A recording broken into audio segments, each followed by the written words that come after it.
true crime podcast where best friends and next door neighbors, Willow and Lillian, spill the tea on murder, mysteries, and other things that go bump in the night. So get your favorite teacup ready and let's get into it.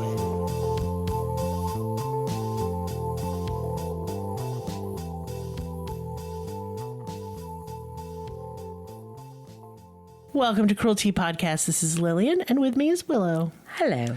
Hello. Hi. Today's been a day. Oh, girl. I will briefly explain, very briefly, and then we'll get on with it. That look on your face hurt me, and I know that's bad radio.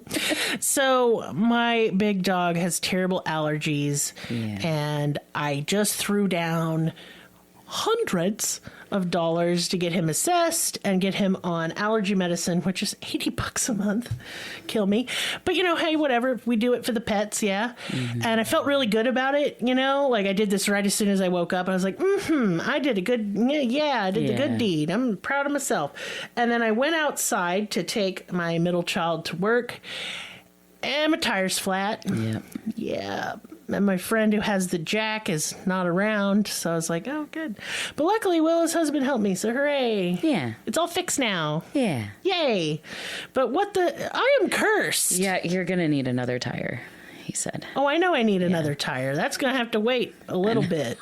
It's terrifying because the roads around here suck so bad. Yeah. So God love it. Anyway, hey, it's Caught on Camera Month. That's the theme. It sure is. And I will tell you, y'all, the research for this is so fascinating. Yeah, and it adds another level of like eerie, oh my God, horror film because it's on film or whatever. Well, just seeing somebody walk around going about their business before something terrible happens to them. This one's really, really fucking creepy. Yeah. And I couldn't get any of the isolated CCTV footage, but I have linked all of the documentaries that I watched that have it in there. But God, it's so fucking creepy. Yeah. God, it's so fucking creepy. Yeah. This whole month. Trigger warnings on this episode, please. Domestic violence and a brief mention of mental health decline. But we don't really talk too much about it. But domestic violence, I don't really go too much into detail, but this whole case is bad. Yeah, so it sucks. It's really shitty. And I will have some resources linked if you are experiencing domestic violence and you need some help. You can also always reach out to me and I could do some research for you, because every state's different and the help available can be different, but you definitely don't need to stay in this situation. And I think this case will be a good reason why. Yes. And remember, we don't blame victims who are stuck. It is really hard to escape domestic violence. And I don't. It's terrifying. Yeah. I mean, this is one of those cases where when you try to escape, that's when it's the most dangerous. Yeah. This is one of those. Yeah. And well, take it away, Willow. I don't even know what case this is. So, the listener will already have the title, so you at least know that this case takes place during the COVID pandemic, and like during 2020, and just like how bizarre that year was. Like, Weirdest this takes place right life. around March of 2020, so right when the pandemic is like exploding across the United States, and we're all so scared. We're terrified. We don't know what's about to happen. We just know it's really, really, really bad. And like the first couple weeks were when the higher like death tolls were taking place, and like people were actually dying, and it was really scary. And we thought that, that this was like a new reality that we were about to live in, and it was going to get longer. Worse. And man, we should have locked down longer. Yeah, definitely. But I get why we couldn't, I have a lot of complicated feelings about COVID. Right. But the whole thing was very terrifying. Yeah, and especially at the beginning. Especially at the beginning. There was a lot of conspiracy theories. There were a lot of, not even just conspiracy theories, but misinformation. Just misinformation, and then fear built on that. I know that I was terrified. Oh, yeah. I was fucking terrified. You were really scared. I literally thought that it was going to be like that book, 1984. I was like, okay, what was the number again? I'm glitching. I was like, not 1987. I thought it was going to be like 1984, and everything was going to be like militant, and like I literally thought that there was going to be like armed military on all of the streets. I was just terrified. I could see why you would think that. I don't think it's that big of a jump, honestly, with a lot of the rhetoric that was coming out on the news. And I'm not saying they overplayed it. They just didn't have all the information at the time. Right. And so there were a lot of gaps. And we didn't know how bad the virus would be. No. And we have to keep everybody safe, you know. To be honest, not to be a fearmonger, but, you know, with long COVID and the lasting effects. Well, we got a taste for what it's like when a viral outbreak happens. It's not good. In the age of technology. You know what I mean? It's real weird, wasn't it? Yeah. It's a very bizarre thing. Because unlike, you know, hundreds and hundreds of years ago, a plague like this would have, like, taken out civilizations. You know what I mean? Like, there would be a fuck ton more people dead. But with technology, we both got, you know, health and safety quicker, but we also got it televised. You know what I mean? We had the whole world at our fingertips. The plague was televised, and that's strange. And, you know, and I think all of us as like Gen X and millennials and even other younger generations, we've already been through a lot. Yeah, ever since like 9/11, it's been just like one thing after the other. Just nonstop. And like, y'all, we need a break. We're tired. We are a bitch is tired. Yeah. Yeah, for sure. At least it was, I mean, I hate to say this, but like, at least it was like a viral thing and not a war, not like, you know. Oh, like we're heading towards now. Yeah, that's fine. But for me, it was also this sounds really crazy, but the isolation part didn't bug me at all. I loved it. I loved it. I mean, I was just I still do it.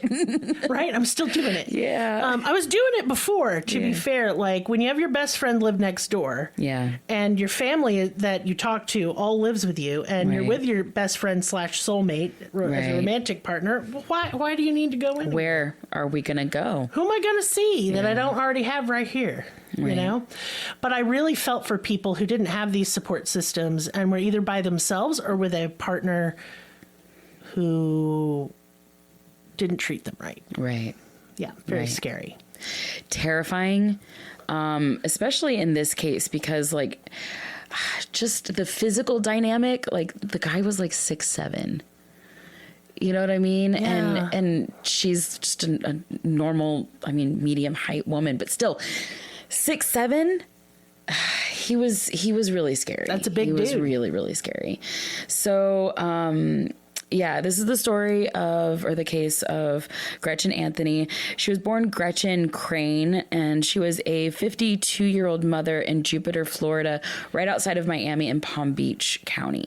I have heard of this case. Yeah, I remember it vaguely whenever it was happening, but I was so distracted by everything going on that I really didn't pay this case much attention. But once I looked into it for this research, it's a lot. It's interesting, to say the least. But she was just a lovely woman. She was just a really lovely woman.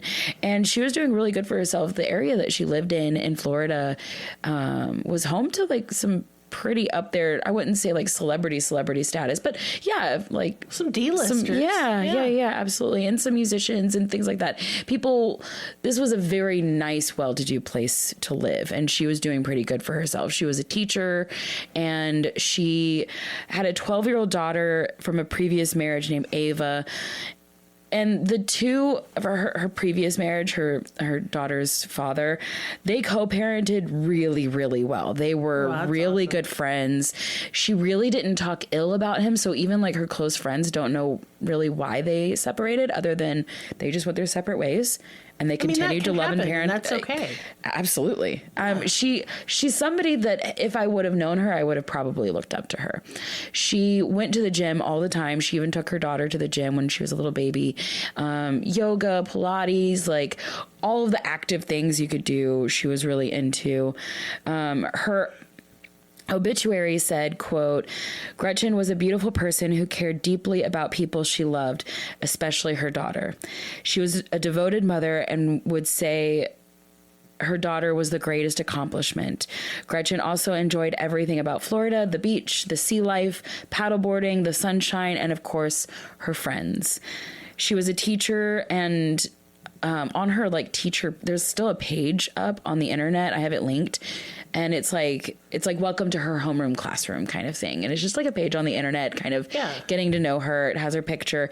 And in her picture, she's signing, "I love you," which means a lot to me personally, because that's something I grew up with, was my adopted dad always signing "I love you," and then me signing "I love you" to my son, who signed "I love you" to everybody else. Like, it was just, that's a family thing to me. So that was like one of the first pictures I saw of her, was her signing "I love you." That's pretty touching. She really does seem like a really good person. So in her like write up on her page, it says that her favorite activities are SUP, which stands for stand up paddleboarding. I had no idea that there was even a term for this. I've just seen people out on the lake doing it. So she loved doing that. She loved yoga, volleyball, swimming, bike riding, going to the beach, shelling, and hiking, music, turtles, gardening, and eating healthy. She was just like an absolute delight, like just a really great person, really bubbly, really happy. It says that her favorite food was Mexican food, and her favorite sayings are, quote, "The meaning of life is to find your gift. The purpose in life is to give it away." Pablo Picasso. And I really find that very beautiful. Her friends remember her as a person who smiled a lot, someone who was always happy and exciting to be around. She was really into health and fitness. She was the yoga mom, bringing her baby to the gym. She had kind of like a group of friends that all worked out together. And so they kind of did everything together. And it was there at the gym that she met her second husband, David Anthony. He was her personal trainer. And like I said, he was 6'7". He was huge. He was huge. And again, he was a personal trainer, so he had ginormous muscles and he was very strong. He was very good looking. He has big dimples, blue eyes, chiseled cheekbones. Like, he kind of looks like a giant Ken doll. He was very charming. He was a little younger than her, and they seemed to hit it off instantly. They dated for a while and seemed to be like the most picture perfect couple to their friends. So it was no surprise that in 2015, they ran off to Vegas and eloped and had an Elvis impersonator marry them, which I think is adorable. He ended up getting along really well with her daughter, Ava. And that was, of course, Gretchen's main priority. Like, you couldn't be in her life if Ava didn't approve. Her daughter would call him bonus dad. Like, that's how close they were. Aww. Mm-hmm. And they did everything together as a family. Like, all those activities that Gretchen was into, they did as a family. And it kind of made them like a unit. It solidified their relationship. One of their friends mentioned that after their wedding, like sometime after their wedding, there was an accident that happened to David. And it's not really said what happened. Like, if it was like a sporting accident, if it was a car accident, or even what technically happened. But friends say that an accident happened and David almost died. And basically after this either near-death experience or, injury that could have led to death, he had sort of a mental break at this point. Could be PTSD too. It could be. There were a lot of people that spoke on this case that mentioned David having bipolar disorder. I don't see it anywhere in like any of the paperwork that I could find, so I can't say for sure that he was diagnosed. But I will say that there were a lot of people that talked about this case that wanted to demonize bipolar disorder. Well, I hate that and shit. I'm not even going... Lots of my friends have it. Yeah, exactly. So many people that I know have it. I was misdiagnosed with it, but that doesn't fucking matter because you can live a perfectly normal and healthy life and be a good person with bipolar disorder. So many people were like, see, he did this because of... No, we don't. No. We don't cotton to that shit. He did here. evil deeds because he's a bad guy. That's it. Yes. But something happened to him and he could have gotten a head injury. Something could have happened that traumatized him. Again, I have no idea what happened to him. But at this point, he becomes really concerned about his mortality, about his purpose in life, about his relationships, about his future. He's becoming more and more erratic and manic. His mood swings are really extreme.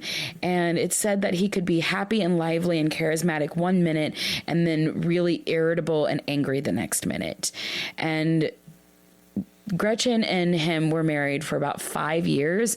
And in that 5 years, they separated for 6 months, got back together, and then towards the end separated again. And it mostly has to do with this sort of on again, off again mania that he tends to go through. He begins to spiral inward first, and then he spirals outward, kind of like almost like he's being plagued with something mentally, and then he just lashes out to everybody around him. But things end up getting so bad between him and Gretchen that they end up separating at the end of 2019 in December, right before 2020. And David moved out and back in with his mother.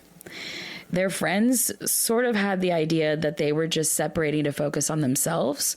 Like they weren't going, like their friends thought that they weren't going to get a divorce. They were just taking a break, reevaluating life, centering yourself, you know, maybe, and then coming back together. Yeah.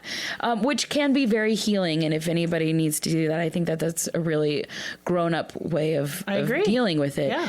But David did not seem okay at all. Not only was he losing his mind over Gretchen, news of the coronavirus in Japan possibly coming over to the United States had him thinking that this was the absolute end of the world. Like he was really focused on this being the end of the world, and that this was like some sort of end of the world prophecy. That's really sad. Yeah. He started acting super weird at work with unpredictable mood swings and irrational behavior. There were several reports of inappropriate touching around this time. Oh, no. Again, he's a personal trainer, so a lot of people are in vulnerable situations around him. There's actually a Reddit post that I do have linked that I just randomly stumbled upon. This girl was opening up about her experiences with her personal trainer, touching her butt and other parts of her body while she was trying to work out.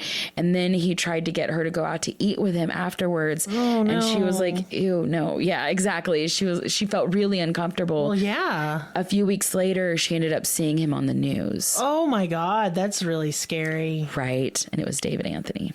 Wow. Yeah. So his boss, Tabitha Hopkins, who owned the gym, she says that he had sort of a Dr. Jekyll / Mr. Hyde personality. She saw this early on when she first hired him that, okay, well, there's a little bit of, you know, a personality thing going on, maybe, you know, but it didn't seem as worrisome at the beginning. She really kind of played it off as, well, he's a very talented trainer, which he was. He was very good at what he did. He you know, led classes and taught like huge groups of people, and he did really, really good for her and the business. So she was able to write it off for a long period of time of, well, that's just how he is, and maybe we need to tiptoe around him. But towards the end, it just kind of got worse and worse. And with him touching his clients and being like belligerent, like it was too much, and she needed to fire him. And when she fired him, this sent him completely over the edge. He got so angry with her that he ended up lashing out at her and was, as she put it, belligerent towards her. And she found him so frightening that she texted Gretchen, who had just separated from him, telling her to stay the fuck away from him. Wow. And Gretchen was like, yeah, he's crazy. And that was the last time Gretchen talked to Tabitha. Oh, God. Gretchen filed for divorce shortly after this whole incident happened. She filed for divorce on February 28th of 2020. They both signed these divorce papers, but it was not finalized. And almost a month later, on March 23rd of 2020, Gretchen's daughter gets a text message from her saying, "Good morning. Tested positive for coronavirus early this morning. That means I have to stay here for at least 2 weeks." Then her daughter Ava said, "Okay, I hope you get feeling better." Friends and family were also notified with text messages from Gretchen's phone saying that she got coronavirus, but the way that it was worded was all really strange. One person received a message that read, "Good morning, tested positive for coronavirus early this morning. That's the bad news, but I'm at a CDC/coronavirus treatment facility that only handles COVID cases. The good news is that my blood type has potential to be used for a cure. Not sure if you remember me saying that I have a strain of mad cow disease in my blood. Well, that strain is significant in gathering more answers to find a cure. For safety purposes, Dr. Sinclair and her team are strongly recommending that we maintain contact with immediate family members only." That is cuckoo bananas. And like, I don't even have to know Gretchen to know that that's probably not how she would type this out. The thing is, okay, so if I'm going to be texting like a friend or family member about having COVID, I would just say, "Oh man, I have COVID." And I would wait until they said something. Yes. And then I'd be like, they'll be like, "Oh my God, are you okay?" And be like, "Oh my God, I don't know. I don't feel good. I'm at this weird facility." Or I would, be texting my closest circle and having them make posts for me, or, I don't know. It doesn't flow naturally like how anybody would talk, let alone Gretchen. I don't know Gretchen. Right. But I just think of how, like, you text me, for example. If you texted me that whole block of crazy, I would be really upset and worried about you. Yeah. Yeah, you'd be asking me some follow-up questions. I sure would. I'd be like, "What the fuck are you talking about, What's your favorite Willow?" color, Willow? Yeah. What's your favorite number sequence? I don't know your favorite color. I don't really have one. That's a trick question. That's how I knew. Yeah. So another text message, speaking of weird text message. So another one reads, "Good morning. Sorry for the early text. The coronavirus is causing my right lung to work extra hard to help me breathe. No visitors, no phone calls, and I'm limited to a little cell phone use because the doctors think that the radiation from my phone is causing my immune system to not fight the virus like it should. I'm staying strong as it could always be worse." Wow, no doctor would ever say that. The actual fuck? Yeah. What? That's like some QAnon conspiracy That's what I'm saying. shit. Yeah. That's what I'm saying. And they are in Florida, so I'm just saying. Yeah. Her daughter received similar messages like those.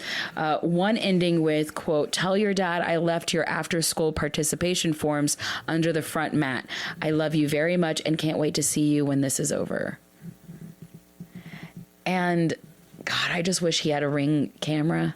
Yeah. There was no camera on his front porch to see who delivered those participation forms. I have no idea.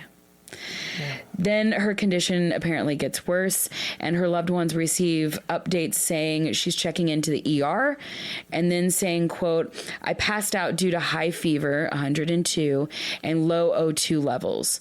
She then went on to say that, quote, "They transferred me to an off-site medical facility being run directly by the CDC and Coronavirus Task Force."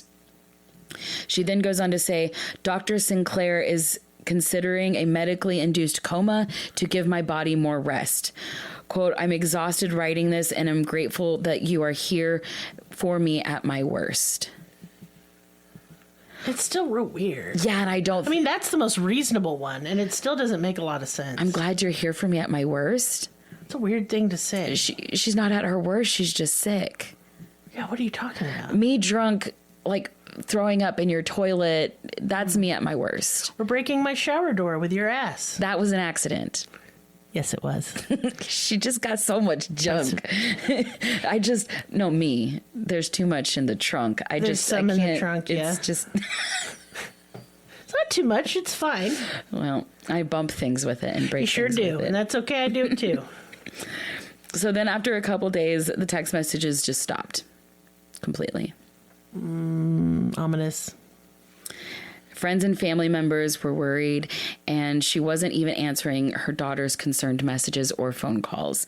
And that is just, that's more what than a red mama flag. would do. Yeah. Mm-hmm. Yeah. Especially her. Yeah. That was her world. With it was actually a couple days that she wasn't answering text messages or phone calls or emails. And then her location was turned off, which she kept her location with her best friends and family. They always had her location. Okay, that's weird. As family and friends became more and more concerned, her sister ended up calling the Jupiter Police Department, and she says, quote, "I know this is all going to sound crazy, but I'm up in New Jersey. My sister lives in Jupiter. Her name is Gretchen Anthony. She's claiming that she went to the CDC facility because she has coronavirus. Her story doesn't make a lot of sense. What do I do from here? Like, how do we find her?" Yeah. And from there, they took a police report because they were like, no, this doesn't make any sense. No, that's weird. And then the search for Gretchen ensues. The police go to her house and she is nowhere to be found. Her car is gone and there was no sign of anyone there. So they call Gretchen's first husband, Jeff, to see if he's heard from her and if her daughter is safe. And of course, her daughter is safe, and they're both extremely worried. Jeff is like, hey, my daughter, like, needs her mother. Like, she's, what the fuck? Yeah, she's very concerned. Like, she's terrified. He says that the last text that he had gotten from her was from the day before around 6:30 in the morning, saying that she was admitting herself to the ER. He then says, quote, "I can tell you that her car is parked in the east side parking lot of the Jupiter Medical Center. He had driven by earlier that day to see if he could spot her, since she said that she was going to the ER. Right. So he drove by there and he did find her car. So the cops go there and they find her car. Her purse is inside, which is not like her. No. She would have taken her purse with her.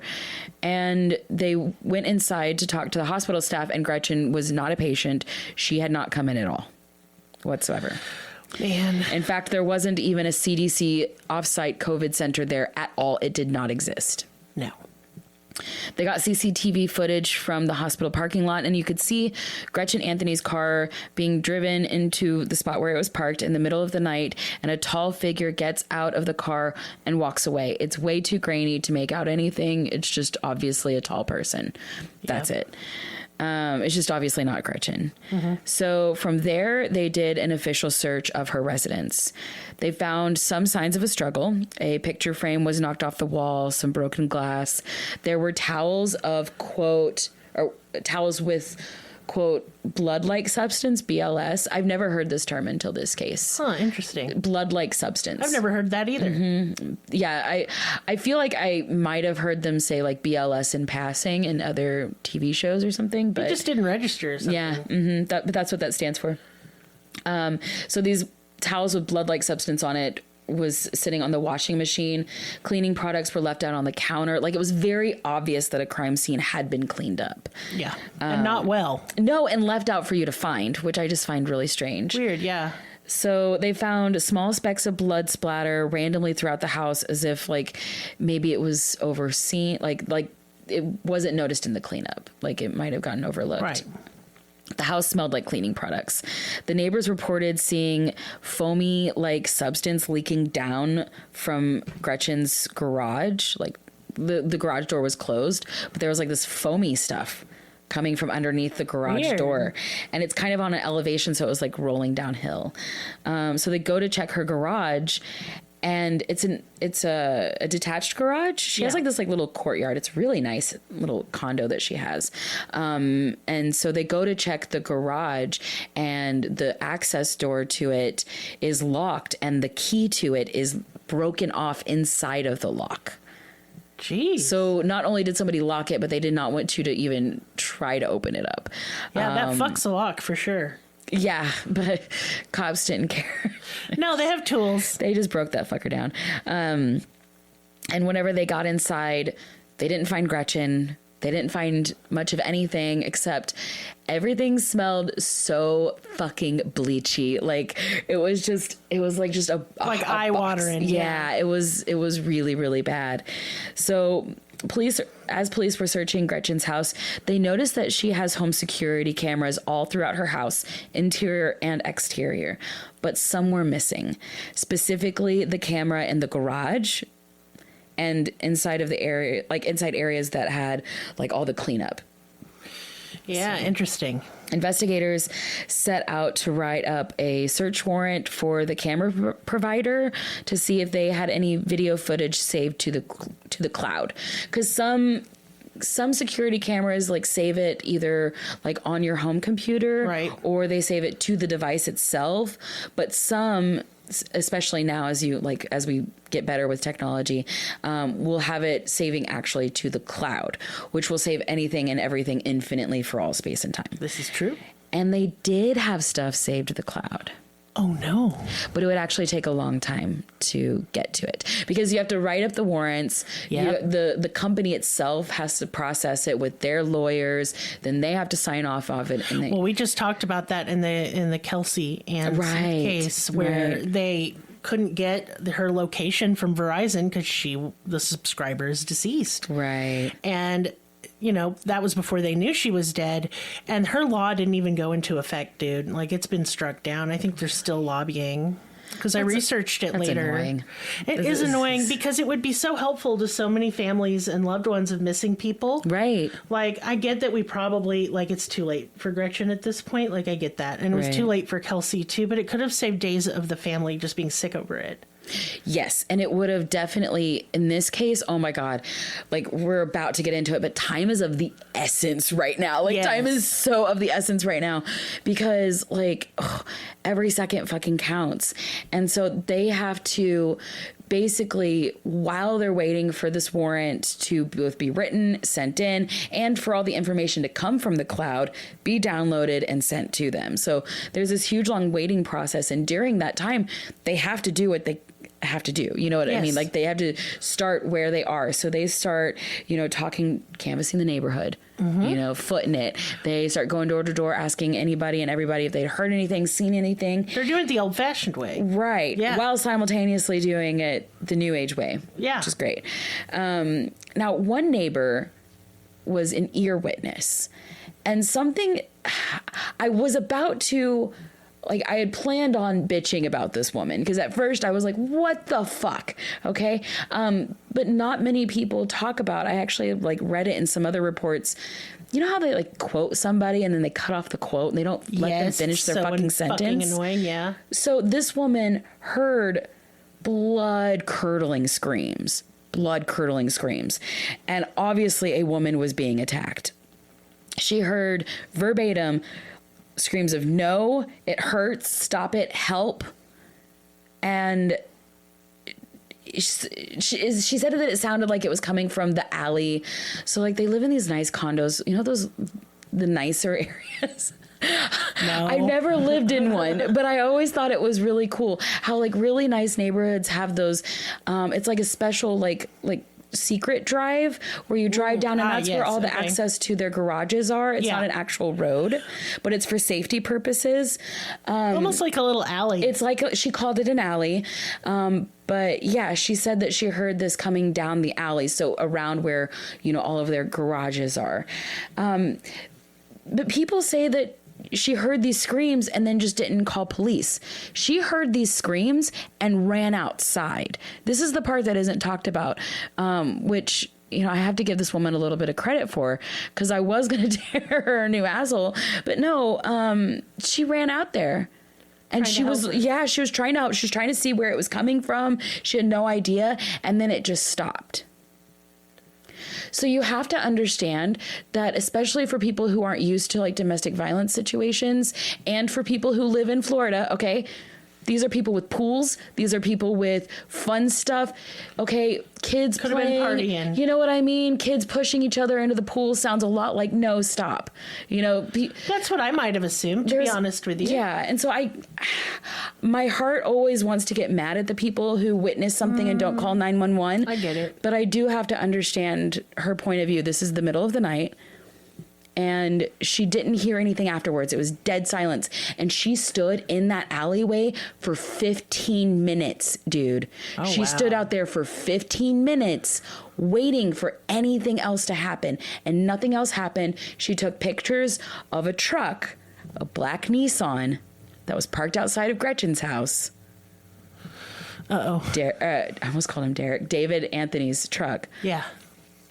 She did her best with what she was given. I mean, I probably would have gone ahead and called, but I totally get why people are very hesitant to call the police. Well, and the second that she saw the police outside, she ran out there to talk to them. Wow. So, yeah. But yeah, she at least gave the photo evidence of his truck, and they knew right away that that was David Anthony's.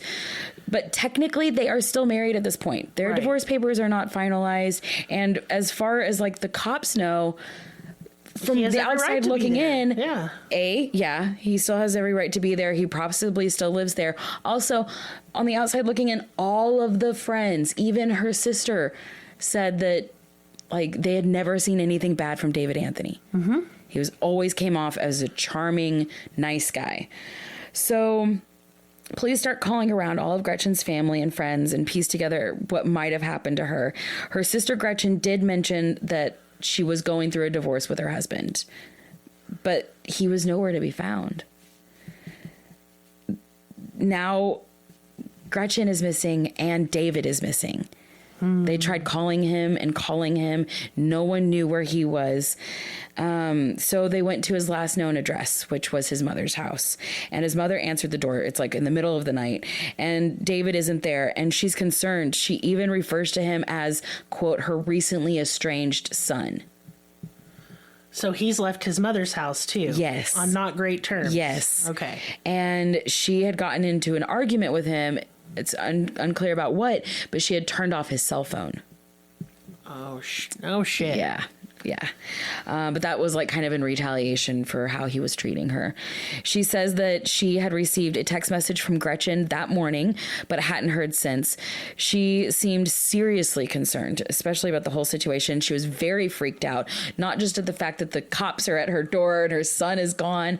And Gretchen, like, she's really concerned about Gretchen, and she's really concerned about like the whole situation. Yeah. I personally think that she might have already been suspicious of her son's activity at this point. I don't doubt it. Moms know. Yeah. Yeah. And especially once the officers are on her porch. She's like, okay. Yep. Mm-hmm. The officer handed her his card with his cell phone number on it and said, if you hear back from David, you have him give me a call. And the next day, David Anthony fucking calls. And it's so bizarre. Yeah, it's so fucking bizarre. So he says that he borrowed someone's phone to call them. He says that he spoke to Gretchen that day, and he tells detectives that he's okay and that she's okay. She had COVID and she was recovering. He then says, quote, we've obtained legal Oops, I'm talking with my hand, knocking things over. But he says, we've obtained legal representation. Oh, why? Which I don't really understand what he means by that. But he says, we've obtained legal representation. And the detective is like, you both have? And he's like, yes. And he's like, Gretchen is terrified for her life. Someone was sent to her house to hurt her the other weekend. She's trying to put the pieces together just like you are. And he's like talking like this is like a big conspiracy. Like he is like fucking like an undercover agent. Like he sounds like he is. Oh dear. Yeah. Mm-hmm. Yeah. The detective asks if he can speak to Gretchen, and David says no, as if he's trying to like play off like he's protecting her, not giving away her location. But he says that Gretchen prepared a statement for him to read to the detectives on her behalf. Uh-oh. This sounds not so mentally well. It's so stupid. So he said that Gretchen was in danger because she had uncovered illegal federal tax fraud and fraudulent accounting practices by her employer, which right now I think she works for like an electrical company. Like... And she loved her job. I'm making a face, which is bad radio, but I am bewildered again. He said, quote, that she had contacted the IRS, that she's in communication with OSHA and the Office of Special Counsel as she prepares a whistleblower case. He ended this by saying, quote, that's all Gretchen is willing to share at this time. As if he was in some sort of like press conference. And then the detective on the other end, he kind of like tries to relay back to David what David had just said to kind of clarify, like, okay, am I hearing you correctly? And then he says, so you told me that you and Gretchen obtained representation. And as soon as he asked this question, you hear loud static. It's supposed to be static. It's David rubbing the phone against like his shirt or something. Trying to make it seem like he's losing signal. Oh no! And he hangs up. Like it's very clear. It's just very. Like, obvious. you mean like I can't breaking up? You're what? getting out. And then you hang up. Yeah, So stupid. I've done that to my dad.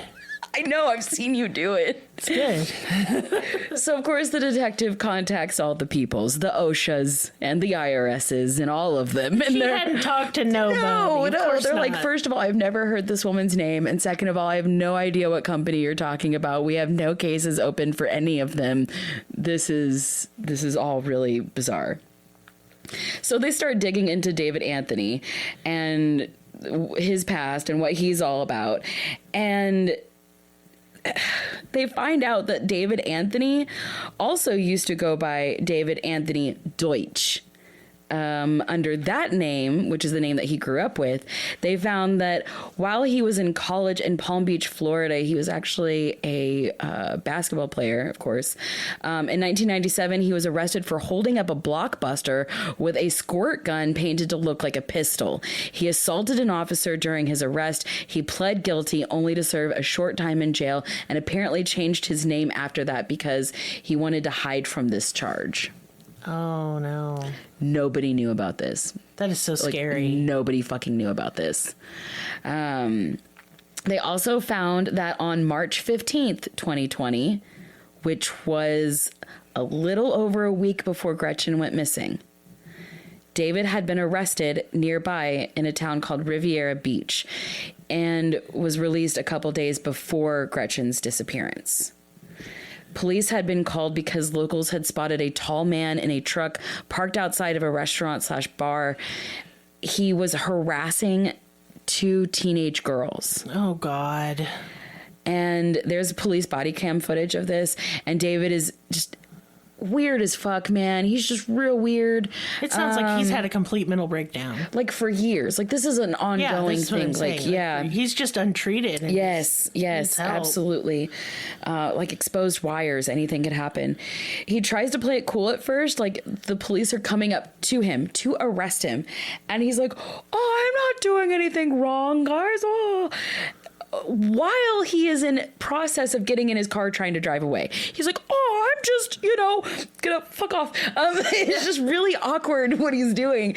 Because he's trying to act like he's not resisting arrest, but he's trying to get away at the same time. Yeah. While he's doing this, because this is like in a parking lot, right? There's not much room for him to move.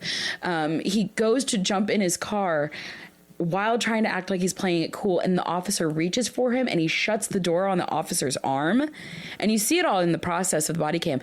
And then like several other officers have to pull him out and drag him out, and that officer had to go to the hospital because of their arm, and it was just a whole fucking deal. It is a wild body cam footage though. But yeah, you can really see how he's deteriorating mentally.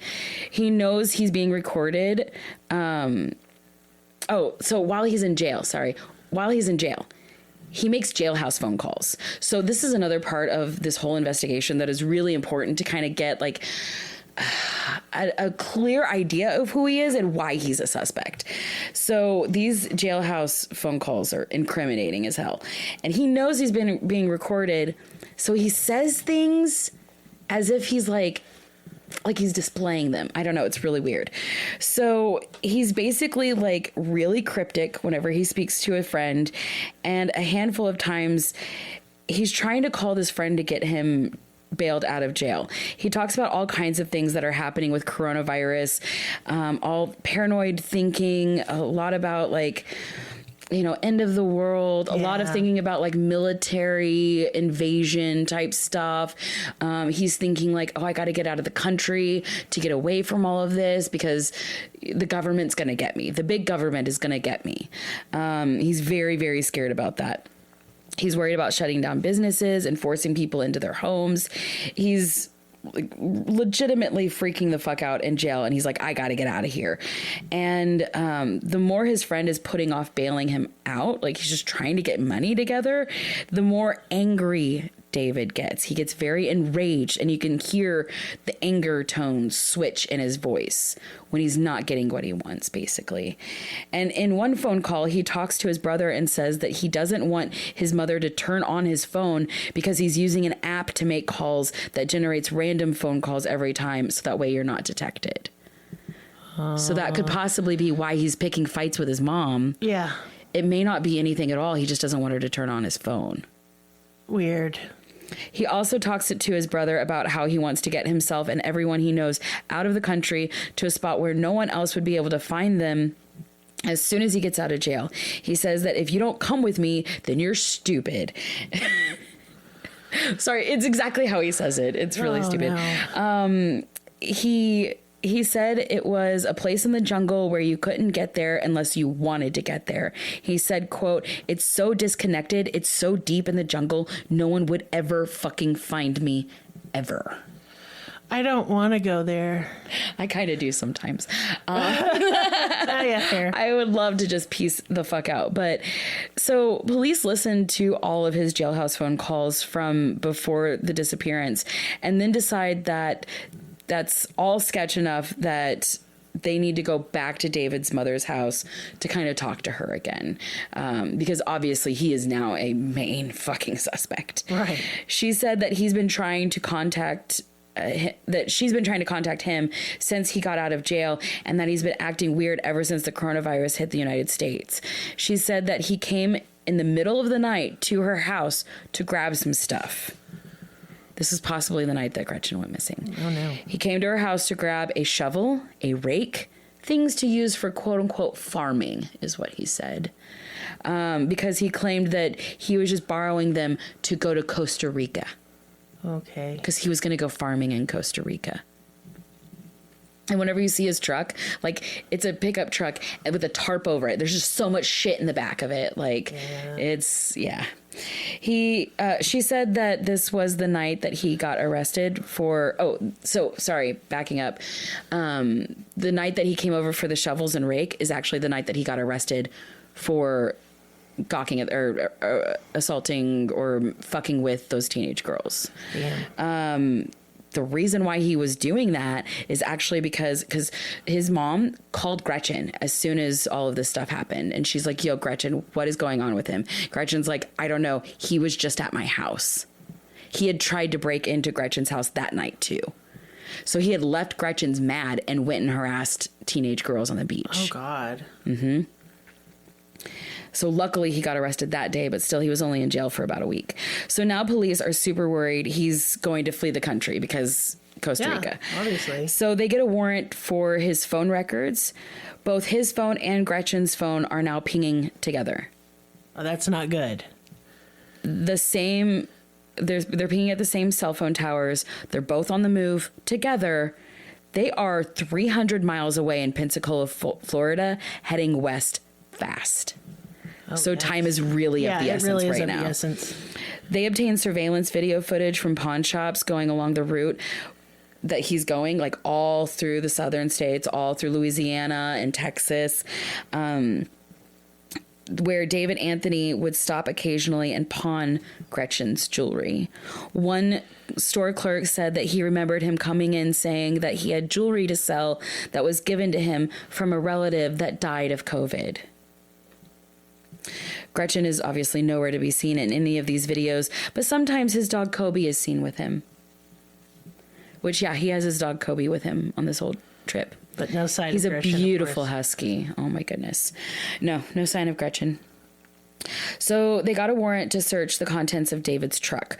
They couldn't get a warrant for him quite yet because they still needed, like, physical evidence. Right. So they get a warrant for his truck, and they kind of like signal boost that warrant all across the lower states, because he is like by the time they get the warrant, he's in Pecos, and by the time they like send it out, his phone is registering in Las Cruces, New Mexico. Yeah, he's almost there. He is literally 7 minutes away from the Mexican border. Yeah. He has traveled through 6 states, is 7 minutes away from getting out of this fucking country.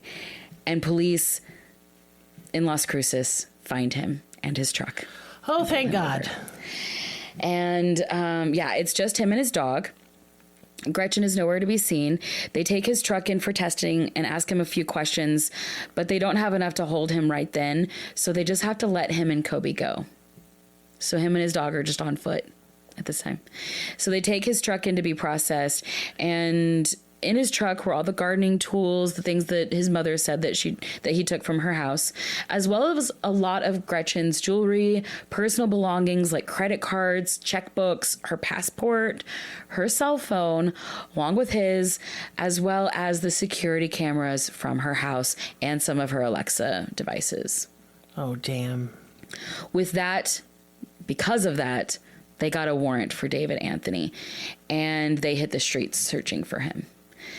They looked in close by hotels and homeless shelters and squat spots. Luckily, they found him while he was walking his dog. What a relief. They detained him. I was sweating. I know. I was sweating the whole time, too. They detained him. The dog did go to the shelter and was adopted by a family the next day. So wonderful. Yes, Kobe did the dog. I was worried about the dog. I was really, the second I saw that dog, I was like, oh my God, that poor thing. He's beautiful. He's such a beautiful husky. I just hate that the dog could have been traumatized by all this. And all of the police stupid, body cam footage, the dog is in the truck and it's not barking or anything. He's literally sitting in the seat like a man, just sitting there. What a well-behaved boy. The bestest boy. I know. And he went to a family. Wonderful. Yes, that's really the best part of the story.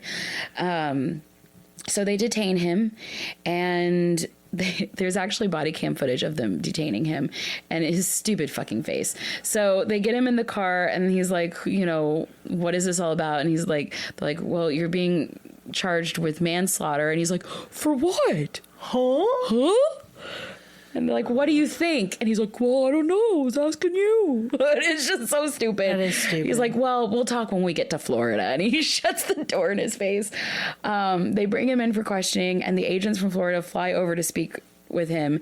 He tells the investigators that Gretchen was traveling with him until a certain point, and then she realized that her phone was essentially being tapped, so she left it with him and she ran to safety in El Paso. They tried asking questions about where she went and what car she was driving, because he said that she was traveling with him in a separate car. He told investigators that he was going to, quote, protect her and her whereabouts. And then he spews some really ridiculous nonsense. He says that he's going to protect her because, quote, I know everyone can be bought. He says it very dramatically. I don't know what the fuck that means. I don't know what that means either. Clearly, because he does settle with a plea deal, so fuck you. You got bought. You suck. He goes on to say, quote, I've seen the other side of manipulation of information to skew and or to try to shape an objective. Okay, what does that have to do with anything currently? What does it mean? I just don't get it.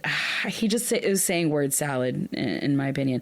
The investigators tried to ask him about this COVID hoax because they knew Gretchen didn't go to the hospital, and he shut it down and asked for an attorney immediately.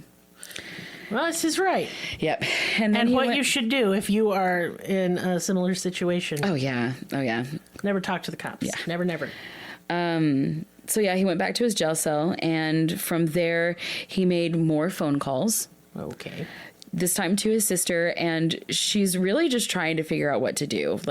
You can tell she doesn't believe a thing that he's saying, but also she has to be that, intermediate to relay information. Yeah. And she's also trying to understand his charges because her poor mother is having to pay for shit, God. So yeah, she's trying to just clarify things from a financial standpoint.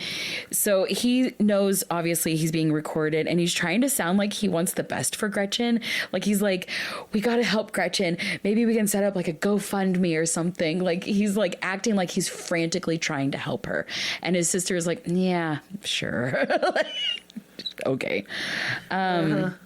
On March 31st, 2020, about a week after Gretchen went missing, as David Anthony was sitting in Las Cruces jail, Jupiter police received the video surveillance retrieved from the cloud, and it shows everything. Oh, Lord. Girl, it shows everything. Most of it we cannot see because it is too graphic, but there is some video that you can see, and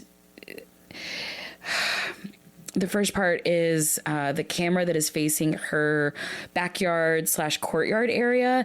It's at night, and this is the area in between Gretchen's house and garage.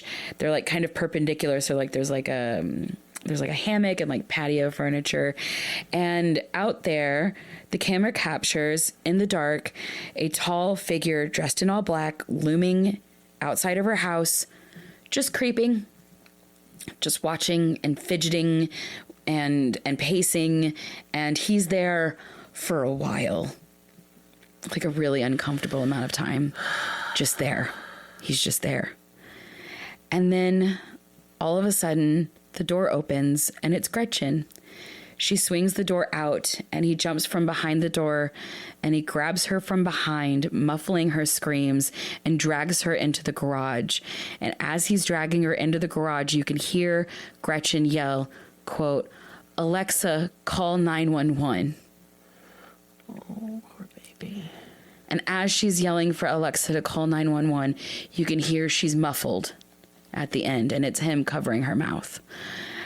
The sad thing that, like, I didn't think I was going to get emotional about it. It's really hard for me to choke this one back. I'm getting goosebumps and everything because she didn't realize something that I didn't know, that I think that a lot of people wouldn't realize, that if you have an Alexa, you have to program it to call 911 when you say, Alexa, call 911. Like, she had to have programmed it and she didn't know.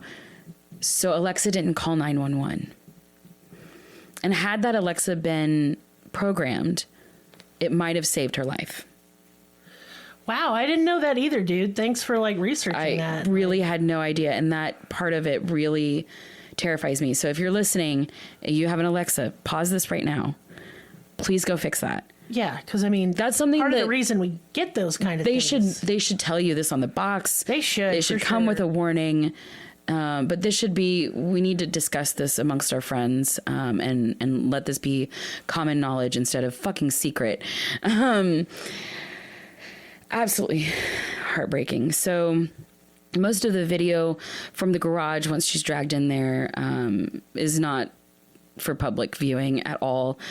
But you can, allegedly, from what the investigators said, is that you can see her being dragged in by a tall figure dressed in black. And there's a struggle, there's a fight. And then you see her bloody head. I mean, her body's there, just in the frame. You can see her hair is matted with blood and she's on the ground. Poor baby. And she's, very clearly unresponsive. And then the person who is in there that has just killed her, he begins walking around and pacing the garage and like putting things in her car. And then he looks up at the camera. Ooh, that just gives me the creeps.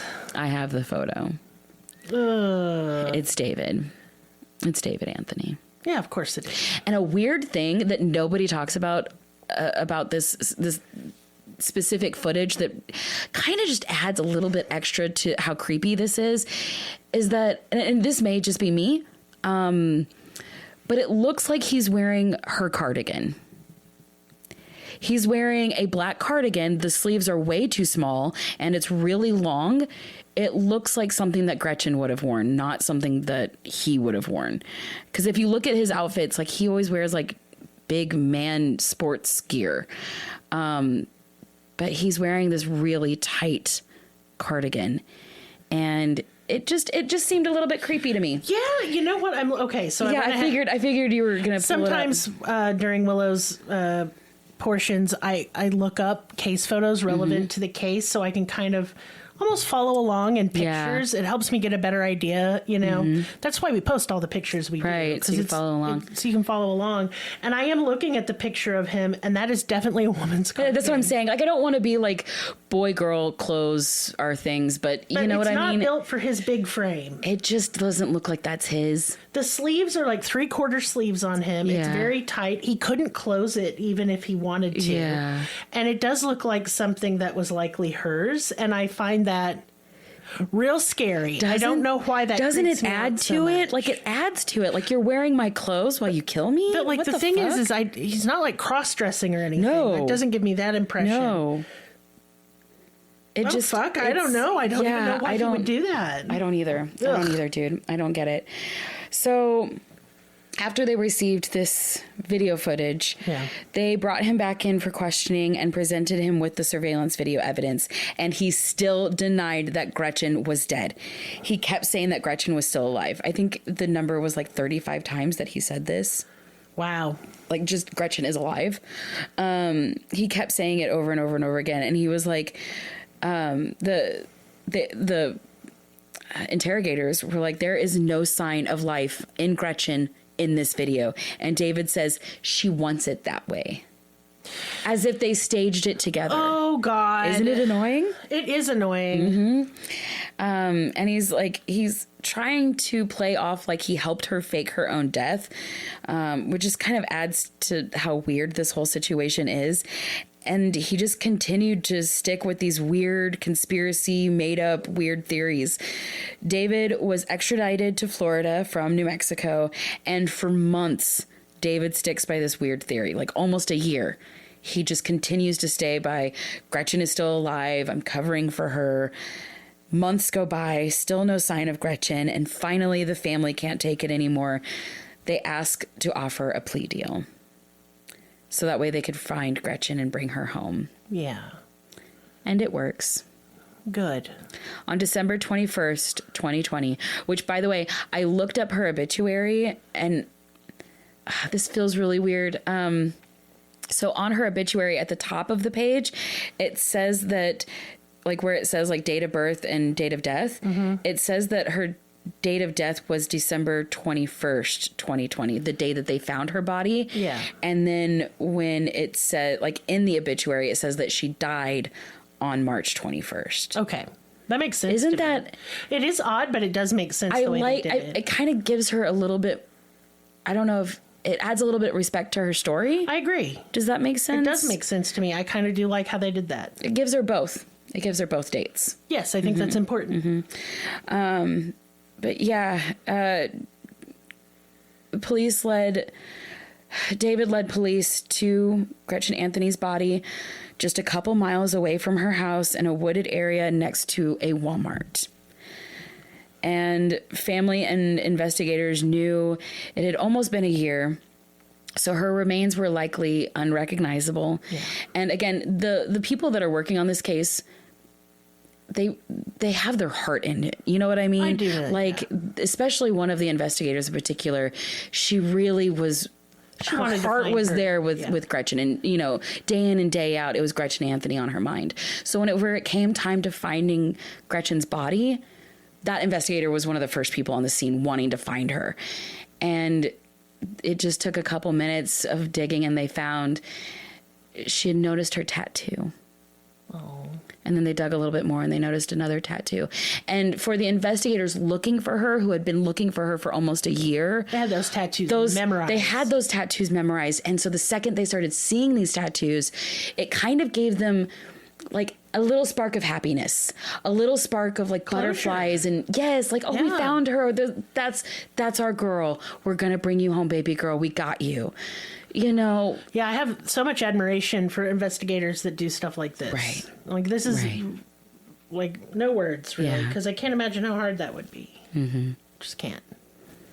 And yeah, it just goes to, I mean, it makes me think of what would happen. I always think about what would happen to me. I really try to give everybody their respect and you know, try to separate myself as much as I can.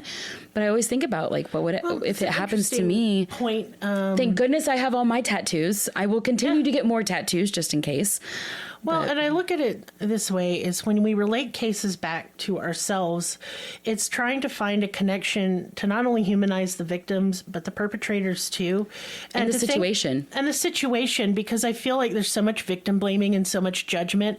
I want to point out that I did this shit too, or, hey, I've done that, and or you've done that, or we've experienced domestic violence, because I feel like there's a lot of isolation for victims and victims' families, because frequently in media, man, there's nobody saying that. And then you feel like you're the only one. I felt like that for a really long time in a lot of issues that I've had. I'm the only one going through this. And I want people to know, number one, no, you're not. And there's still hope. And even if they're 6'7" and beautiful, drop dead gorgeous with a great smile and great charisma, doesn't mean they can't be a killer. Exactly. And that goes both ways for men and women. And we have learned that. I mean, exactly.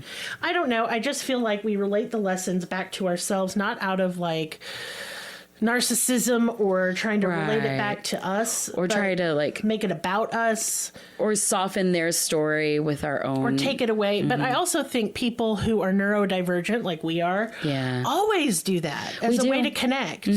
And I really do want to connect with the victims. It's important to me. Well, because I think about their last moments and how lonely it is. And I just, if I could lay on that garage floor next to her and hold her hand, I would have. Absolutely. I want to hold space with the memory of them. Yeah. That's what I want. Yeah. Because it's not fair. No. It's not fucking fair. She didn't do nothing wrong. She was so beautiful. She was. She was a beautiful person. She was just a great woman. And he sucks, dude. So he was only sentenced to 38 years. God damn it. And he's healthy, too. Of course he is. I know. Even in court, after admitting to killing his wife, he addressed the court, still clinging on to various conspiracy theories by saying, it's gonna be really hard for me to quote him on this because I kind of want to throw up in my mouth because it's just so stupid. And he had the audacity to address the court in front of her family, her sister, her mother. He said, quote, "Men live by their illusions, and my illusions saw the COVID pandemic as an end of the world prophecy, an Armageddon that I felt compelled to escape, no matter the cost. When actions become detached from consequences, that's when madness occurs." I mean, I agree with you, sir. Madness occurs when we let these conspiracy theories run rampant without shutting them down.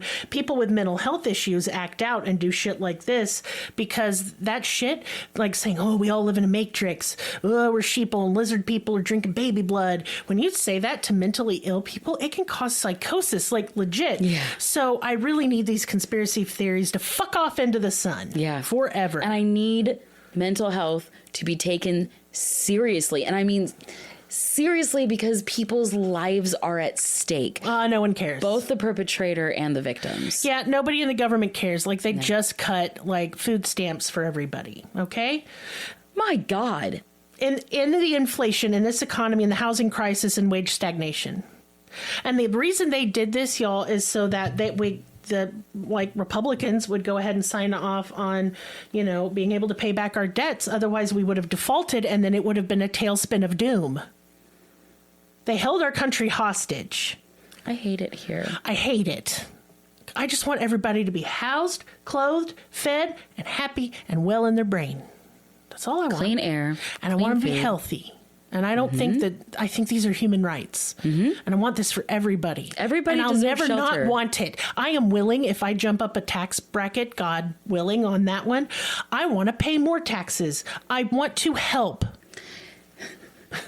It just baffles me that the rich barely pay any taxes and the poor, like, you take so much from us. Like, how? Why?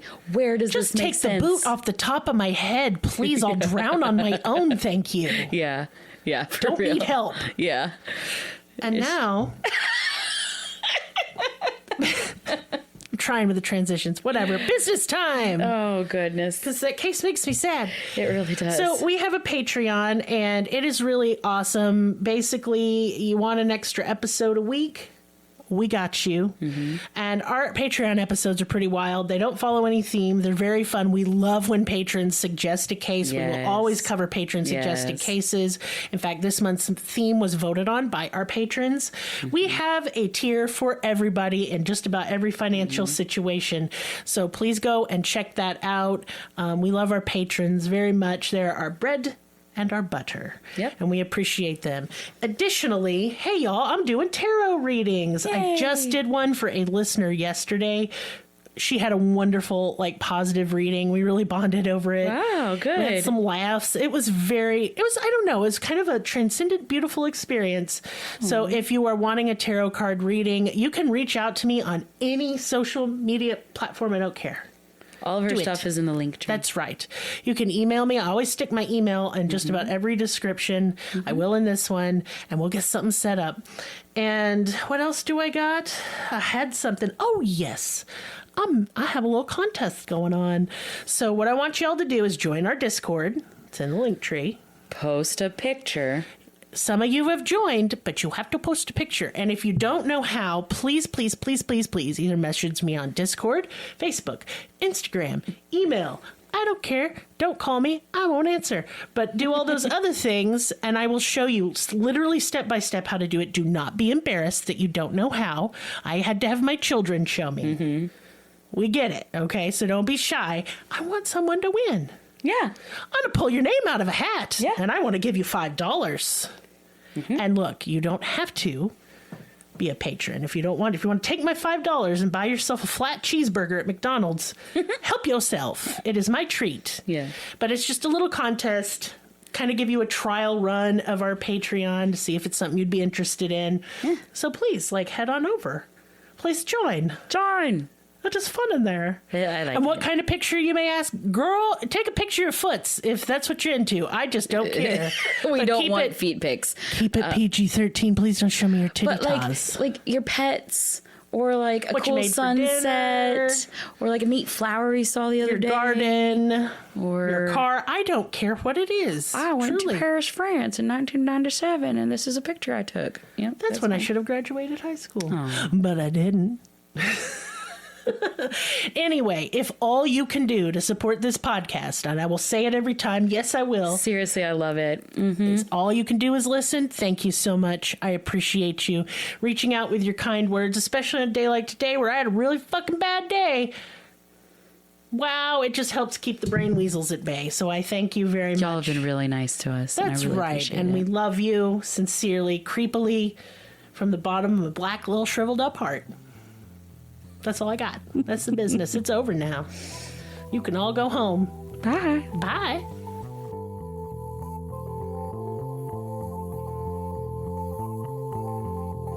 Us on your social media platform of choice.